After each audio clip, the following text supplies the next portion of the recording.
Assalamualaikum warahmatullahi wabarakatuh. Sahabat-sahabat YouTube semua yang mudah-mudahan dimuliakan oleh Allah SWT. Kita jumpa lagi di Eldor File. Kali ini dengan topik pembicaraan menjual nama dan aset negara meneladani Pak Gesang. Berbicara soal jual-menjual, ada istilah menjual nama yang artinya menggunakan nama orang lain untuk memperoleh keuntungan pribadi. Biasanya nama orang yang bisa dijual itu nama-nama orang terkenal dari tingkat RT sampai tingkat nasional. Pada prinsipnya, nama-nama yang bisa dijual adalah nama-nama yang bisa dijadikan jaminan. Dengan menjual nama, si penjualnya bisa ikut bonafit karena lawan transaksinya akan memandang yang bersangkutan mempunyai hubungan atau kedekatan dengan pemilik nama. Nah, jual nama ini termasuk bisnis ilegal. Jika si pemilik nama mengetahui, hampir dapat dipastikan marah-marah dia. Karena jual nama bukan perbuatan yang baik, maka tidak patut ditiru dan harus dijauhi. Ada lagi istilah jual aset negara alias kekayaan negara. Jual aset negara ini biasanya dilakukan oleh para penguasa yang berpikiran cepat atau pendek. Penguasa yang berpikiran pendek yaitu penguasa yang gampang panik ketika menghadapi situasi misalnya devisa negara menipis dan dia tidak bisa mencari solusi, akhirnya mengambil jalan pintas menjual aset negara. Yang pasti penguasa yang seperti itu hanya bisa melihat dan berpikir jangka pendek, tidak bisa melihat jangka panjangnya seperti apa.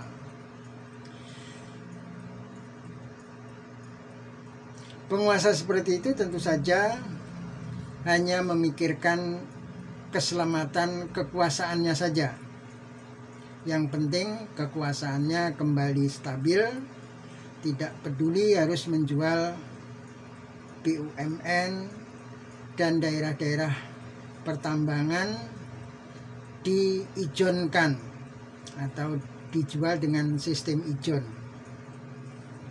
kepada perusahaan multinasional dalam jangka yang biasanya sangat panjang. Akibatnya anak cucu kita tinggal gigit jari. Semula mereka berpikir akan mendapatkan warisan kekayaan alam yang berlimpah. Tidak tahunya semuanya sudah menjadi milik asing. Yang lebih menyedihkan, di kemudian hari anak cucu kita baik bekerja di luar negeri maupun di dalam negeri, bosnya sama, orang-orang asing juga. Nah, lalu apa artinya dengan kemerdekaan yang diproklamasikan tanggal 17 Agustus 1945 dan peristiwa itu kita peringati setiap tahun. Pada saat para penguasa telah menjual BUMN dan telah mengizinkan daerah-daerah pertambangan, seiring dengan itu pula kemerdekaan, terutama bagi anak cucu kita, telah ikut terjual atau tergadaikan. Kita tidak tahu apakah anak cucu kelak bisa menebus kemerdekaan yang telah tergadaikan itu. Dalam hal jual menjual itu seyogyanya kita belajar kepada Pak Gesang. Ini memang sedikit agak membingungkan, karena kalau yang tahu riwayat Pak Gesang ini, karena Pak Gesang ini lahir dan dibesarkan di lingkungan keluarga saudagar batik. Tapi beliau tidak piawai berdagang. Namun jangan kaget kalau Pak Gesang ternyata sangat piawai dalam menjual nama dan aset negara. Pak Gesang telah mengalami sukses besar dalam menjual nama Bengawan Solo. Tapi alhamdulillah tidak ada yang marah karena tidak ada yang dirugikan. Bahkan nama Bengawan Solo menjadi mendunia. Bengawan Solo sebagai aset negara juga telah dijual oleh Pak Gesang. Tetapi sungai yang mata airnya di Gunung Seribu, airnya tetap mengalir jauh sampai ke laut dan tetap milik kita. Kelak akan dapat diwariskan kepada anak cucu kita. Dengan menjual Bengawan Solo dalam kemasan lagu keroncong, Pak Gesang telah menjadi seorang maestro keroncong. Dan karenanya nama bangsa ikut harum seantero dunia. Bengawan Solo dijual oleh Pak Gesang. Tapi pembelinya bukan perusahaan multinasional. Meski pembelinya dari berbagai bangsa dan negara. Sehingga nggak heran kalau lagu Bengawan Solo itu kemudian diterjemahkan dalam banyak bahasa. Tentu ini merupakan kebanggaan tersendiri bagi Pak Gesang, keluarganya, dan kita semua anak bangsa. Oleh karena itu ketika beliau dipanggil oleh Yang Maha Kuasa, kita pun ikut berduka cita sedalam-dalamnya. Jika kita mau meneladani Pak Gesang, masih banyak nama dan aset negara yang bisa kita jual dengan tanpa ada yang dirugikan tentunya.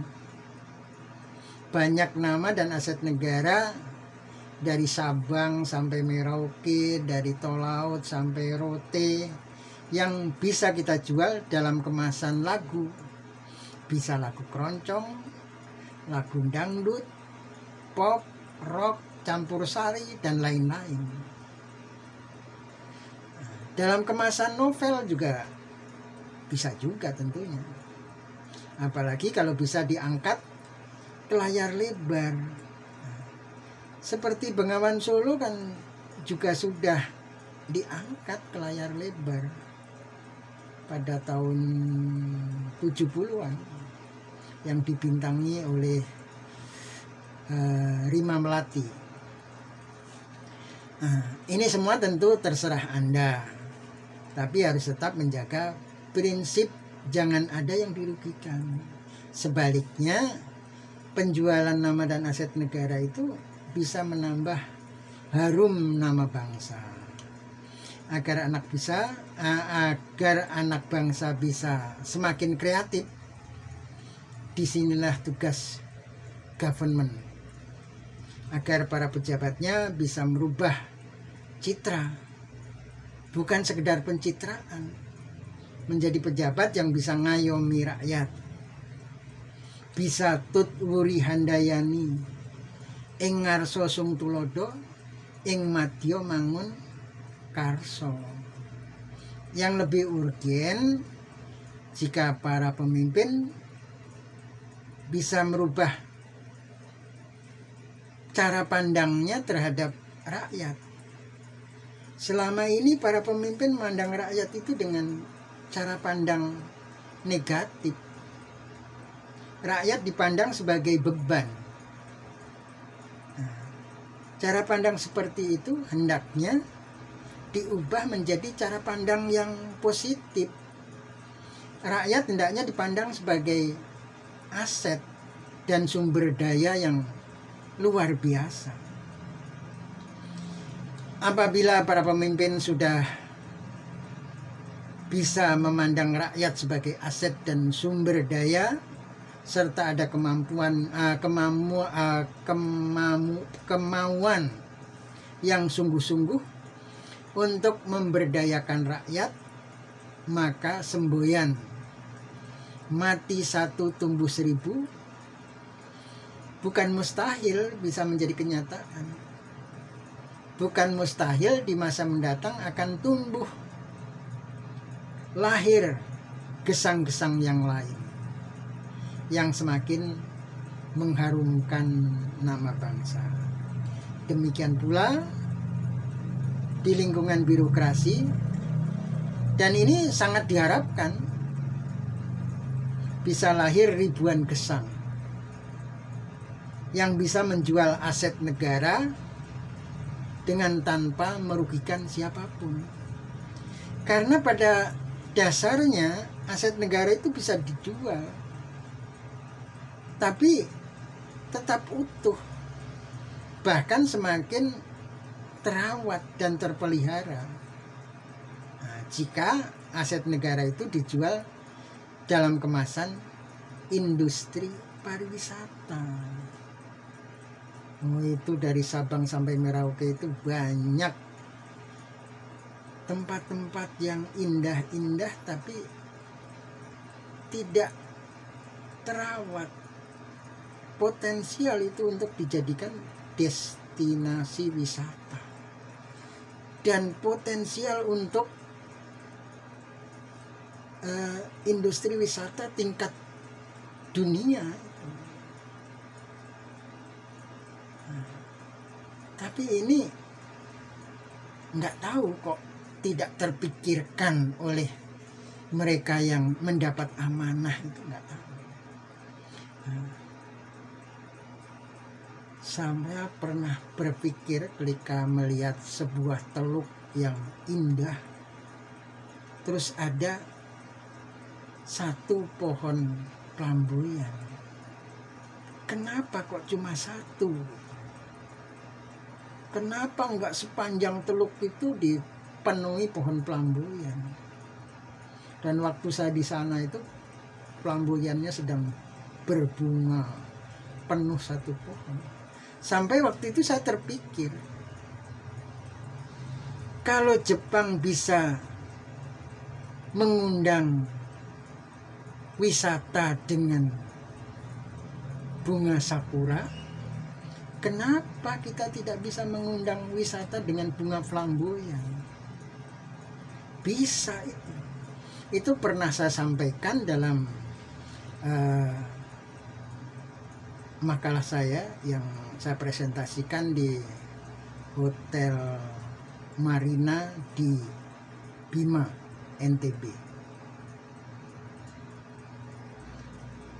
Industri pariwisata itu kan industri yang quick yielding, cepat panen gitu, dan nggak pernah habis. Itulah yang harus kita banyak pelajari. Selamat para pemimpin dan rakyat negeri ini. Mudah-mudahan dari Anda-andalah muncul gesang-gesang yang lain dan yang ditunggu-tunggu.